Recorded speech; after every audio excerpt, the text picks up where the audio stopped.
Hello everyone, my name is Mohamed-Bachir Belaid from Similar Research Laboratory in Oslo, Norway, and this is the presentation of our paper entitled Solve Optimization Problems with Unknown Constraint Networks, and this is a joint work with my co-authors Arnaud Gotlieb and Nadjib Lazaar.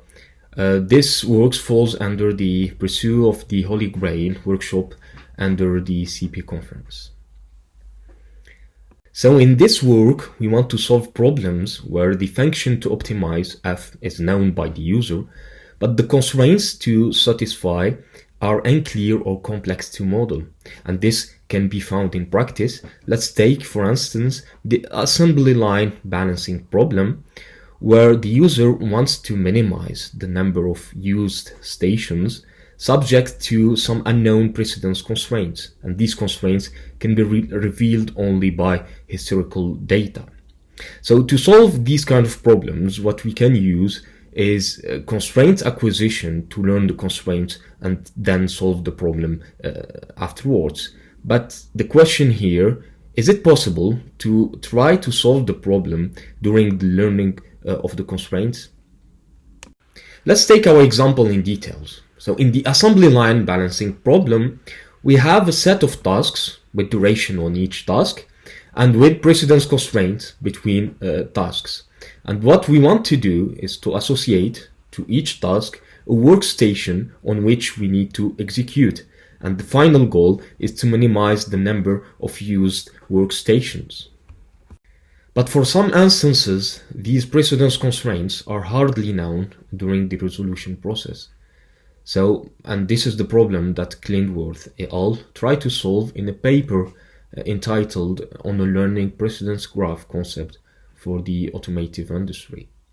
So what they try to do here is to learn a maximum graph from feasible sequences and a minimum graph from interviews with experts. So you may notice here that for the minimum graph, we'll have only mandatory precedences, but not all, because the experts will not cover all the precedences. And on the other hand, the maximum graph may include some additional precedence constraints, because here we used feasible sequences and not necessarily the optimal solutions. So what they try to do here is to solve both problems, considering the maximum graph as baseline for the precedences and the minimum graph as baseline for the precedences in the second problem, and try to solve both problems and hope that the bounds will touch, and if so, the optimal is proven. This implies that the target graph is not required to be known for solving the problem, and the results of the previously presented approach have shown that in many cases the bounds are equal or very close to each other. So in this work, we propose to generalize the solution to solve any kind of optimization problem. For this, we propose to use the active constraint acquisition approaches for learning the constraints, which are methods that interact with the user through queries and try to learn constraints from a set of constraints which we call a bias. One of the state-of-art approaches for constraint acquisition is Quark, where it tries to learn constraints through partial queries to the user. So basically, Quark generates query, asks it to the user. If it is classified as yes, so we just reduce the bias by removing constraints violating that query. Otherwise, if the user classifies the example as no, so Quark will try to find the explanation for the no answer by finding a constraint and do so until the bias is empty. If so, we just return L as a learned network at the end. So if we do a projection of constraint acquisition on the assembly line balancing problem, so the maximum graph will be nothing but the bias.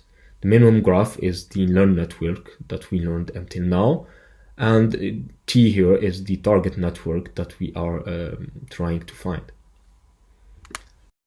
Now, why should we use constraint acquisition for the learning part of the constraints? So these are some motivations. First of all, using constraint acquisition will be more general, so it can be applied on several problems and not only the assembly line balancing problem.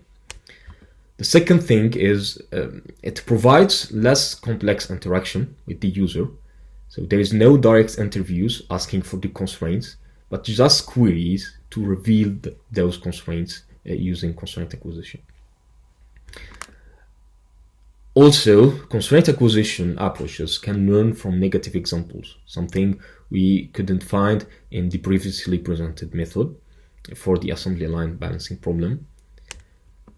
And another point that is leading the learning using query generation instead of waiting for feasible sequences that can be random and will not help much reducing the bias or learning constraints. So let me now introduce our algorithm, learn and optimize. So our algorithm takes as input the variables and their domains, a language from which we can build our bias, an objective function f, a feasible example to our problem that I will explain its usefulness afterwards, the optimal precision epsilon, and a time cutoff.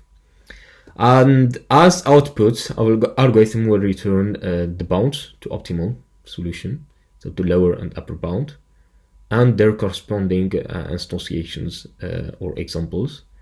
And bear in mind here that we are considering the problem to be a minimization problem.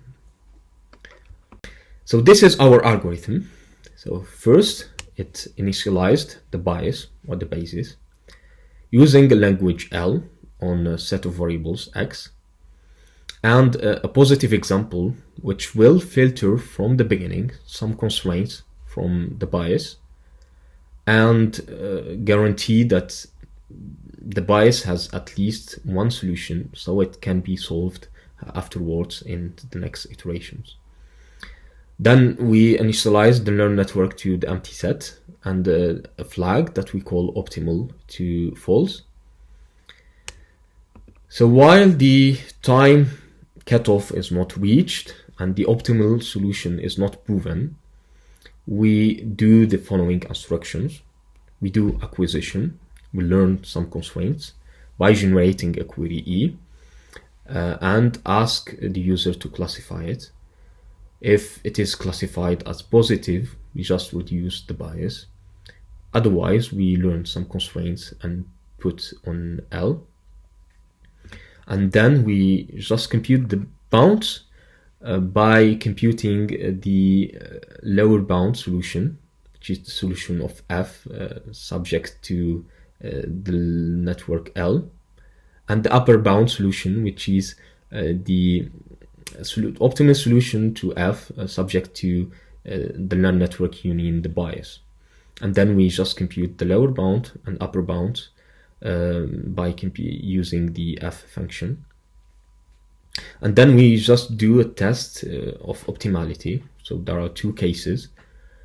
If the difference between the bounds yields precision epsilon, or if the solution EL, which is the solution of the learn network, is classified as yes. So in this case, the optimal solution, so the optimal flag will turn to true, and the optimal is proven here.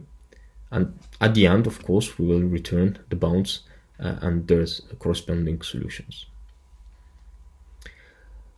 Well, notice here that there are some heavy computation to be done, so some TSPs to be solved, and computing optimal solutions, which can be time consuming, considering that we are doing it several times in the loop. But we have some ideas of improving this from the implementation side. So these are some of the implementation ideas that can improve our algorithm. So first of all, we can improve the way we generate queries by taking advantage of the optimal solutions that we compute.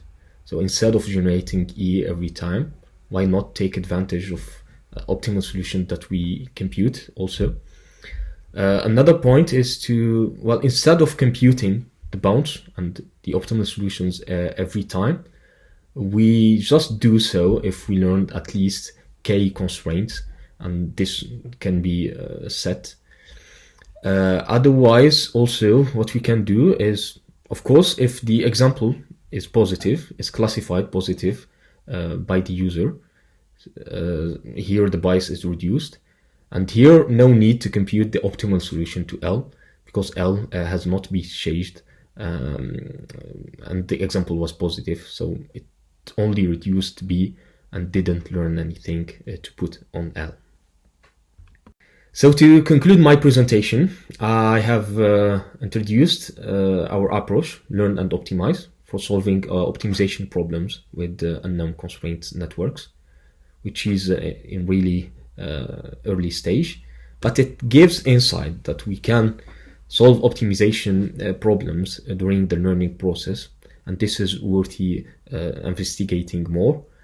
So what we propose for future work is to improve our algorithm and its implementation, and to answer some open questions regarding solving this problem by providing some proofs, and finally apply on some real-world problems like the scheduling problem.